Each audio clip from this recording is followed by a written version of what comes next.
The model penal code is very helpful for us in figuring out what qualifies as an actus reus and what doesn't qualify as an actus reus. So we're going to look at section Model Penal Code 2.01. What's interesting about that section is it actually defines what an actus reus is by what it's not. So it doesn't really say this is what an actus reus is. Instead, it lists 4 general categories that won't be called an actus reus. The first is if one does an action while in the middle of a reflex or convulsion. The second one is if one does an act during unconsciousness or while asleep. The third one is if one does an action while under hypnosis. And the fourth one is aimed at actions that aren't the product of the effort or determination of the actor. Let's take all 4 of these so that we can see how they flesh out.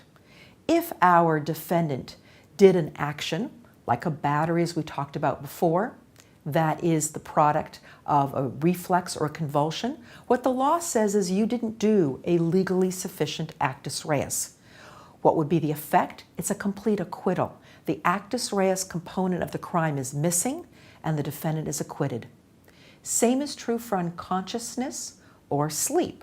That's why our woman who killed her daughter in that tragic situation wasn't guilty of criminal homicide because the court said you didn't even do a homicide. You didn't kill your daughter because you were in the middle of sleep. So too for a potential decina.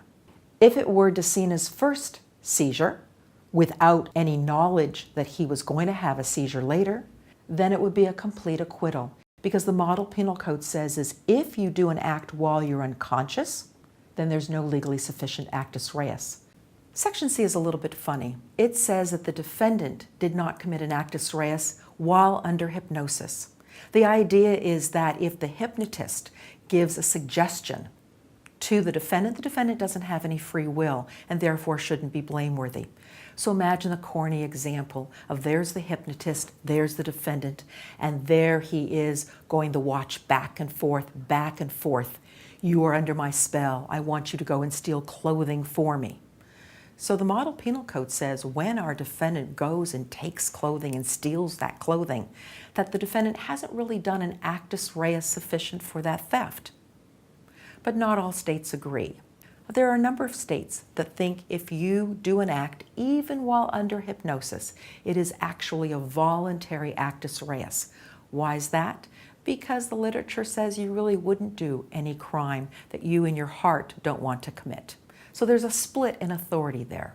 D has some jargon attached to it, but the concept is pretty simple. It's not the product of the effort or determination of the actor.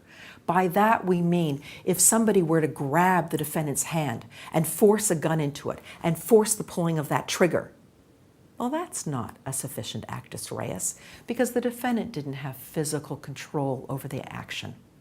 So these 4 different kinds of categories are ways to find involuntary acts. And what we know from this lecture is if there is not a sufficient actus reus, our defendant is acquitted. And the reason our defendant is acquitted is because that component of actus reus is missing.